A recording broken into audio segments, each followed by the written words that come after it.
അപ്പോൾ ദേവഗുരുവായ ബൃഹസ്പതിയുടെ മകൻ കചൻ ദേവരാജാവ് ഇന്ദ്രൻ്റെ ആവശ്യപ്രകാരം നിർദ്ദേശപ്രകാരം അസുരഗുരുവായ ശുക്രാചാര്യരുടെ അടുക്കലേക്ക് മൃതസഞ്ജീവനി വിദ്യ തൻ്റെ അച്ഛൻ കചൻ്റെ അച്ഛനും ദേവന്മാരുടെ ഗുരുവുമായ ബൃഹസ്പതിക്ക് നിശ്ചയമില്ലാത്ത മൃതസഞ്ജീവനി വിദ്യ പഠിക്കാൻ വേണ്ടി ശുക്രാചാര്യരുടെ ഗൃഹത്തിലെത്തി. ആരാ വന്നേക്കണേ? ശുക്രാചാര്യർ. കചനല്ലേ? അതെ, ബൃഹസ്പതിയുടെ മകനല്ലേ? അതെ, ഒരു കാരണം ശുക്രൻ അസുരഗുരുവാണെങ്കിൽ കചൻ്റെ അച്ഛൻ ബൃഹസ്പതി ദേവഗുരു. ഇരിക്കൂ. ഇരുന്നു. സൽക്കാരങ്ങളൊക്കെ കഴിഞ്ഞു. എന്താ ആഗമന ഉദ്ദേശ്യം? എന്തിനാ വന്നേ? എനിക്ക് ശുക്രാചാര്യരെ 1000 വർഷം അങ്ങയുടെ അടുത്ത് ബ്രഹ്മചര്യം അനുഷ്ഠിച്ച് താമസിച്ച് പഠിക്കണം. അതിനാ ഞാൻ വന്നേ. ആയിക്കോട്ടെ, എൻട്രൻസ് ടെസ്റ്റ് ഇല്ല, കാരണം ദേവഗുരുവിൻ്റെ മകനാണല്ലോ ബൃഹസ്പതിയുടെ. അതുകൊണ്ട് കചൻ, അങ്ങേക്ക് എൻട്രൻസ് ടെസ്റ്റ് ഇല്ല, ചേർന്നോളോ എന്ന് പറഞ്ഞ് അവിടെ അഡ്മിറ്റ് ചെയ്തു. അപ്പോൾ 1000 കൊല്ലം അവിടെ താമസിച്ച് പഠിക്കണം. അതിനുള്ളിൽ മൃതസഞ്ജീവനി വിദ്യ കൈക്കലാക്കാം എന്ന ഗൂഢോദ്ദേശത്തോടു കൂടി ഹിഡൻ അജണ്ട, ആദ്യം അത് പറഞ്ഞില്ല, എന്നൊരു ഹിഡൻ അജണ്ടയുണ്ടല്ലോ, അതോടുകൂടിയിട്ടാണ് ഈ കചൻ ഇവിടെ വന്നിരിക്കണേ. അങ്ങനെ താമസിച്ചു, പഠിപ്പ് തുടങ്ങി. മുമ്പേ നമ്മൾ പറഞ്ഞിട്ടുണ്ട്, ഗുരുകുലത്തിൽ താമസിച്ച് പഠിക്കുമ്പോൾ കാര്യം ബൃഹസ്പതിയുടെ മകനാ, പക്ഷേ ഗുരുവിൻ്റെ വീട്ടിലെ പണിയൊക്കെ എടുക്കണം. അപ്പോൾ കചന് പശുവിനെ തീറ്റാൻ പോകണം, ഓരോരോ പണികൾ എടുക്കണം. അതിൻ്റെ ഇടയിൽ തൻ്റെ സംഭാഷണ ചാതുര്യം കൊണ്ടും വ്യക്തിവൈഭവം കൊണ്ടും കചൻ ദേവയാനിയുടെ ഹൃദയത്തിൽ പതുക്കെ ദേവയാനിയുടെ പ്രേമം സമ്പാദിച്ചു തുടങ്ങി. അങ്ങനെ കുറച്ചു കാലം കഴിഞ്ഞപ്പോൾ ദേവയാനിക്ക് കചനെ കാണാതെ കണ്ട ഉറക്കം വരില്ല എന്നൊരവസ്ഥ വരികയായി. അപ്പം അങ്ങനെ കാര്യങ്ങളിങ്ങനെ നടന്നിരുന്നു. 1000 കൊല്ലമാണ് കേട്ടോ താമസിക്കുന്നുണ്ടത്. കുറച്ച് കാലം, ഏകദേശം 500 വർഷമൊക്കെ ഞാൻ തോന്നുന്നുണ്ട്. അത് കഴിഞ്ഞപ്പോൾ അസുരന്മാരിങ്ങനെ, ഇയാൾ ആരാ ഈ കചൻ, ഇയാൾ എന്തിനാ ഇവിടെ ഒന്ന് താമസിക്കണേ? അത് ശരി. അങ്ങനെ ഓരോ കചനെ പിടിച്ചു. ഒരിക്കൽ പശുവിനെ മേയ്ക്കാൻ പോയപ്പോൾ കചനെ വഴിക്ക് വെച്ച് പിടിച്ചു. താൻ ആരാ? ആദ്യം ഒന്നും പറഞ്ഞില്ല, ഞാൻ കചനാണ്. എന്തിനാ വന്നേ? ശുക്രാചാര്യരെ ശുശ്രൂഷിച്ച് അത് ശരി. അപ്പോൾ അസുരന്മാർക്ക് സംഗതി മനസ്സിലായി. എന്ത് ചെയ്തു? കചനെ കൊന്ന് കഷ്ണമായിട്ട് നുറുക്കി ചെന്നായ്ക്കൾക്ക് ഇട്ടുകൊടുത്തു. ചെന്നായ്ക്കൾ ഈ കചനെ ഭക്ഷിച്ചു. വൈകുന്നേരം ഈ കചനെ കാണാനില്ല. കചാ എന്ന് ദേവയാനി നൊലവിളിക്കാൻ തുടങ്ങി. എൻ്റെ കചാന്നായി. അവസാനം കചന്ന് മറക്കി പറഞ്ഞ ചകചകാന്നാണല്ലോ. കച എന്താ മോളെ നൊലവിളിക്കണം? അച്ഛാ, കചനെ കാണാനില്ല. അവൻ പശുവിനെ തീറ്റാൻ പോയതല്ലേ, വരും. ഇല്ല, ഇപ്പം കാണാനില്ല, ആൾക്ക് എന്തോ ആവശ്യം പറ്റിയിട്ടുണ്ട്, എനിക്ക് കചനെ കാണാണ്ട് ഇരിക്കാൻ പറ്റില്ല എന്ന് പറഞ്ഞു ദേവയാനി. അപ്പം ശുക്രാചാര്യർ നോക്കിയപ്പോൾ ശരിയാ, ചെന്നായ്ക്കൾക്ക് ഇട്ടുകൊടുത്തിട്ടുണ്ട്. ശുക്രാചാര്യർ മൃതസഞ്ജീവനി മന്ത്രം ജപിച്ചിട്ട് കച എന്ന് വിളിച്ചു. അപ്പോൾ ഈ ചെന്നായ്ക്കൾ, കുറേ ചെന്നായ്ക്കൾ കൂടിയിട്ടാണല്ലോ ഓരോ കഷ്ണമായിട്ട് തിന്നണേ. സകല ചെന്നായ്ക്കളുടെയും ഉദരം പിളർന്ന് വയറ് കീറി ആ മാംസ കഷ്ണങ്ങളൊക്കെ കൂടി കചൻ ജീവിച്ച് ഇനി വന്നു. എന്താ പറ്റിയേ? എന്നെ ഈ അസുരന്മാർ കൊന്ന് മറ്റേ ചെന്നായ്ക്കൾക്ക് ഇട്ടുകൊടുത്ത മൃതസഞ്ജീവനി കൊണ്ട് ശുക്രൻ ജീവിപ്പിച്ചു. ദേവയാനിക്ക് സമാധാനമായി. കചൻ വന്നു. ചകന്നൊക്കെ നൊലൊളിച്ചാലും വന്നു. അങ്ങനെ കുറച്ചു കാലം കഴിഞ്ഞു. അപ്പോൾ അസുരന്മാർക്ക് ഇയാൾ രണ്ടാമത് ജീവിച്ചു അല്ലേ? ശരി. കുറച്ച് കാലം കഴിഞ്ഞപ്പോൾ അസുരന്മാർ പിടികൂടി കചനെ. ഇത്തവണ അവർ എന്ത് ചെയ്തു? ഉച്ചപ്പനെ കൊന്നിട്ട് കടലില കലക്കി. ഓരോ മാംസകഷ്ണം കടലിലേക്ക് എറിഞ്ഞു. തിമിംഗലോ എന്തെങ്കിലും തിന്നോളൂ വെച്ചിട്ട് കൊന്ന് കടലിലെറിഞ്ഞു. വൈകുന്നേരമായി. കചനെ കാണാനില്ല. എന്ന് വീണ്ടും ദേവയാനി നല്ല വിളിക്കാൻ തുടങ്ങി. എന്താ എന്ന് ചോദിച്ചു ശുക്രാചാര്യർ. കചനെ കാണാനില്ല. ഇല്ലേ, എൻ്റെ കചനെ കാണണ്ട, എനിക്ക് ഉറക്കം വരില്ല. എൻ്റെ അമ്മ, കചനെ കാണണ്ട, എനിക്ക് ഉറക്കം വരില്ല. കരയാണ്ടൊക്കെ വഴിയുണ്ടാക്കാം.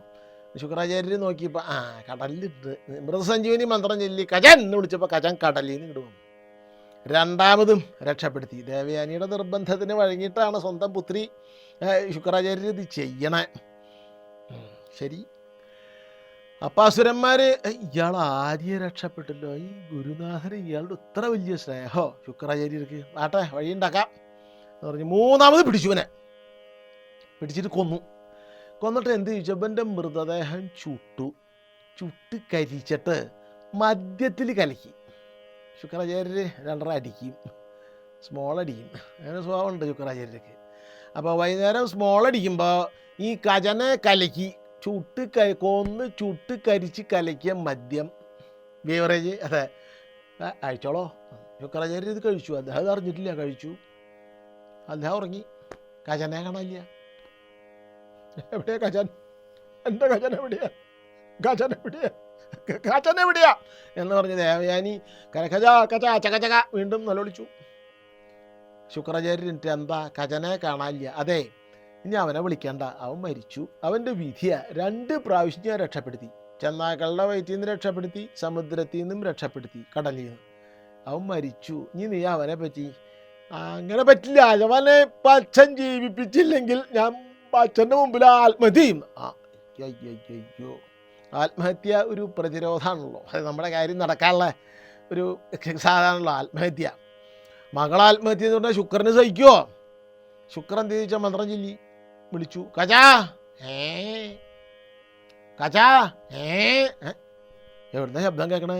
ശുക്രാചാര്യൻ്റെ വയറ്റിൽ നിന്ന് ശബ്ദം കേൾക്കണേ. താൻ എവിടുന്നാ വിളിക്കണേ? ഞാൻ ആചാര്യൻ്റെ വയറ്റിലാണ്. വയറ്റിലോ? എങ്ങനെ എൻ്റെ വയറ്റിൽ പെട്ടു? എന്നെ കൊന്നിട്ട് അസുരന്മാർ കലക്കി മദ്യത്തിൽ കലക്കി അങ്ങേക്ക് ഒന്നും അങ്ങത് കുടിച്ചു. അങ്ങനെ ഞാൻ അങ്ങടെ വയറ്റിൽ ചെന്ന്. ഏട്ടാ ഗ്രഹപ്പഴേ, ഇനിയിപ്പോൾ ഈ കജനെ എങ്ങനെ രക്ഷിക്കും? അങ്ങനെ രക്ഷിക്കുക, മതസഞ്ജീവിനി ചൊല്ലി വിളിച്ചാൽ കജൻ വയറ് കീറി പുറത്തേക്ക് വന്നാൽ ശുക്രാചാര്യരും മരിക്കും. രക്ഷിച്ചില്ലെങ്കിൽ ദേവയാനി മരിക്കും. പിന്നെ ഒരു വഴിയുള്ളൂ. എന്താ? കജനെ, ശുക്രാചാര്യരുടെ വയറ്റിൽ കിടക്കുന്ന കജനെ മൃതസഞ്ജീവിനി വിദ്യ പഠിപ്പിക്കുക. എന്നിട്ട് കജൻ ശുക്രാചാര്യരുടെ വയറ് കീറി പുറത്തേക്ക് വരിക. എന്നിട്ട് ആ മൃതസഞ്ജീവിനി വിദ്യ ഉപയോഗിച്ച് കജൻ ശുക്രാചാര്യരെ ജീവിപ്പിക്കുക. വേറെ യാതൊരു വഴിയില്ല. നാണ്യപന്ഥ, വേറെ വഴിയില്ല. അപ്പോൾ ഈ സാഹചര്യത്തിൽ മൃതസഞ്ജീവിനി വിദ്യ പഠിപ്പിക്കാൻ, ബൃഹസ്പതിയുടെ മകനായ കജനെ മൃതസഞ്ജീവിനി വിദ്യ പഠിപ്പിക്കാൻ ശുക്രാചാര്യർ നിർബന്ധിതനായി. അല്ലെങ്കിൽ രക്ഷയില്ല. എന്നാലും മറ്റേ മകള് മരിക്കും. പഠിപ്പിച്ചിരിക്കുന്നത് താൻ മരിക്കും. കാര്യം ചെയ്യാം, കജൻ കേട്ടോളോ എന്ന് പറഞ്ഞ് മൃതസഞ്ജീവിനി വിദ്യ പെടുന്നത് ചൊല്ലിപ്പോൾ വയറ്റിൽ കിടന്നിട്ട്, ഗുരുവിൻ്റെ വയറ്റിൽ കിടന്നിട്ട് കജൻ മൃതസഞ്ജീവിനി വിദ്യ പഠിച്ചു. എന്നാ കജ പഠിച്ചില്ലേ? ഓർമ്മയില്ലേ? മറക്കുക? മറന്നാൽ എൻ്റെ കഥ കഴിയും. ഇല്ലില്ല, മറക്കില്ല. എന്നാ പുറത്തേക്ക് വരൂ എന്ന് പറഞ്ഞപ്പോൾ ശുക്രാചാര്യരെ വയറ് പിളർന്നിട്ട് കജൻ പുറത്തേക്ക് വന്ന് അതേ മൃതസഞ്ജീവിനി വിദ്യ ഉപയോഗിച്ച് കജൻ ശുക്രാചാര്യരെ ജീവിപ്പിച്ചു. അപ്പോൾ സന്തോഷമായി. എന്നാൽ പിന്നെ അങ്ങനെ ആവട്ടെ എന്ന് പറഞ്ഞു. രണ്ടാളും കുഴപ്പമില്ല. കജൻ പക്ഷെ പഠിക്കാൻ ലക്ഷ്യം കജൻ നേടി. Hidden agenda കജൻ നടപ്പായി. മൃതസഞ്ജീവിനി വിദ്യ പഠിച്ചു. കാര്യം പഠിച്ചു, ശരിയാ. അപ്പം ദേവയാനി, കജാ, ഞാൻ കജന് വേണ്ടി എന്തൊക്കെ ത്യാഗങ്ങളാണ് സഹിക്കണേ അല്ലേ? അതെ, കജന് വേണ്ടി ഞാൻ എന്തൊക്കെ ത്യാഗം സഹിച്ചു. കജൻ എന്നെ കല്യാണം കഴിക്കണം. അയ്യോ, കജൻ എന്നെ കല്യാണം കഴിക്കണം. അതിനു വേണ്ടിയാണ് ഞാൻ അത്ര കഷ്ടപ്പെട്ടെ. ഞാൻ പറഞ്ഞില്ലെങ്കിൽ അച്ഛൻ മൃതസഞ്ജീവിനി വിദ്യ ഉപയോഗിച്ച് കജനെ ജീവിപ്പിക്കില്ല. കജനെ മൃതസഞ്ജീവിനി വിദ്യ പഠിപ്പിക്കില്ല. അതുകൊണ്ട് എന്നെ കല്യാണം കഴിക്കൂ. എന്താ ദേവയാനി പറയണേ? കല്യാണം കഴിക്കാൻ പറ്റില്ല. എന്താ അത്? നമ്മളിപ്പോൾ സഹോദരന്മാരാ. ഞാനേ ദേവയാനിയുടെ അച്ഛൻ്റെ വയറ്റിൽ നിന്ന് ജനിച്ചോനാ. ഉദരം, സഹോദരൻ എന്ന് പറഞ്ഞാൽ ഒരേ ഉദരത്തിൽ നിന്ന് പിറന്നവൻ. ഞാൻ ദേവയാനിയുടെ അച്ഛൻ്റെ ഉദരത്തിൽ നിന്നാണ് പിറന്നത്. അപ്പം ദേവയാനി ഇപ്പം എൻ്റെ പെങ്ങളാ. എനിക്ക് കല്യാണം കഴിക്കാൻ പറ്റില്ല. നമുക്ക് ആങ്ങളെയും പെങ്ങളായിട്ട് കഴിയാം. ആങ്ങളെയും പെങ്ങളായിട്ട് കഴിയും. അതിനാണോ തന്നെ ഞാൻ മൃതസഞ്ജീവനി വിദ്യ ഉപയോഗിച്ച് ജീവിപ്പിച്ച? അതൊന്നും എനിക്കറിയില്ല. ഞാൻ ഇനി ദേവയാനിയെ കല്യാണം കഴിക്കണ പ്രശ്നം ഉദിക്കുന്നില്ല. കാരണം വെച്ചാൽ ഇപ്പം ദേവയാനി എൻ്റെ സഹോദരിയാണ്. അയ്യോ, അങ്ങനെയാണോ? കല്യാണം കഴിക്കുന്നത് ഉറപ്പായോ? ഉറപ്പായി. എന്നാൽ കജൻ പഠിച്ച മൃതസഞ്ജീവനി വിദ്യ ഫലിക്കാണ്ട പോട്ടെ എന്നൊരു ശാപം അവിടെ കൊടുത്തു ദേവയാനി. പിന്നെ എന്താണ്ടായെന്നല്ലേ കാണാം.